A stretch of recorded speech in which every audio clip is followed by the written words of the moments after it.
Sveiki, esu gydytojas dermatovenerologas Povilas Bortkevičius. Trumpai pakalbėkime apie apgamus. Po vasaros jų padaugėjo, svarbu pasitikrinti, kad nebūtų supiktybėjimo požymių. O galbūt turite tokių ant kūno, ant veido, kurie pastoviai traumuojami, užkliudomi, ar jums tiesiog nepatinka. Šias problemas akimirksniu galime išspręsti su šiuolaikiniais ir moderniais lazeriais, kurių dėka pasiekime greitą ir efektyvų rezultatą ir taip išvengiame chirurgijos. Taip pat šis būdas dėl saugių ir efektyvių rezultatų yra numeris 1 tiems, kurie nori pasišalinti darinius veido ar kaklo srityje.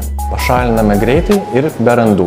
Apgamai yra ir paveldimi, ir įgyjami, todėl visiškai nuo jų apsisaugoti neįmanoma. Patartina saulėje praleisti kuo mažiau laiko, naudoti aukštos apsaugos SPF priemonės. Praėjus vasarai visada patariu pasitikrinti ant savo kūno esančius apgamus, ar nepasikeitė jų išvaizda. Ir žinoma, ruduo puikus metas pasirodyti gydytojams profesionaliai apžiūrai bei išsamiems tyrimams, jeigu apžiūros metu matysime, kad tai reikalinga. Kviečiu nedelsti ir pasirūpinti savo sveikata dabar.